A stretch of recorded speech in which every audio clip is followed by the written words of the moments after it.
লাল গ্রহ মঙ্গলে একসময় মানব বসতি ছিল। সম্প্রতি একদল বিজ্ঞানী এমনই এক চাঞ্চল্যকর তথ্য প্রকাশে এনেছেন। তাদের দাবি, মঙ্গলের মাটিতে একসময় পুরো একটা সভ্যতা গড়ে উঠেছিল। তবে ভিন গ্রহীদের আক্রমণে সেই সভ্যতা ধ্বংস হয়ে যায়। বিস্তারিত জানাচ্ছেন সৈয়দ নওশাদ। হার্ভার্ড ইউনিভার্সিটির বিজ্ঞানী ডক্টর জন ব্র্যান্ডেনবার্গের গবেষণা নিয়ে বিশ্বজুড়ে তোলপাড় শুরু হয়েছে। এই গবেষকের দাবি, সৌরজগতের দ্বিতীয় ক্ষুদ্রতম গ্রহ মঙ্গলের মাটিতে একসময় পুরো একটা সভ্যতা গড়ে উঠেছিল, কিন্তু ভিন গ্রহীদের আক্রমণে সেই সভ্যতা ধ্বংস হয়ে যায়। পরমাণু হামলা চালিয়ে শেষ করে দেয়া হয় সবকিছু। ব্র্যান্ডেনবার্গ 2011 সালে সর্বপ্রথম এ বিষয় নিয়ে মুখ খুলেছিলেন। তার দাবি, মঙ্গলের লাল রং এমনি এমনি হয়নি। একসময় সেখানে থার্মোনিউক্লিয়ার বিস্ফোরণ ঘটেছিল।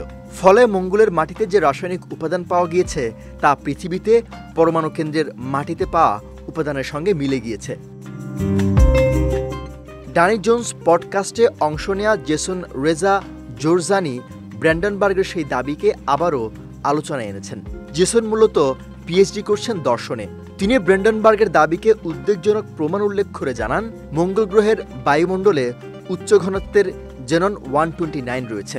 এই গ্যাস পৃথিবীর বায়ুমণ্ডলেও স্বল্প মাত্রায় পাওয়া যায় এবং এটি পরমাণু চুল্লি থেকে নির্গত হয়।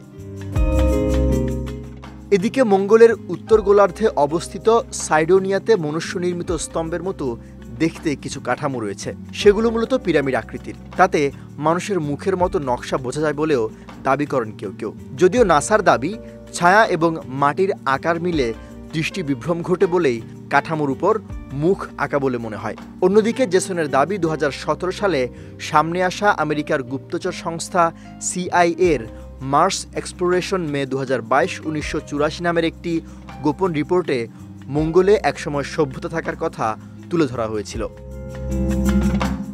সৈয়দ নওশাদ, বিজয় টিভি নিউজ ডেস্ক।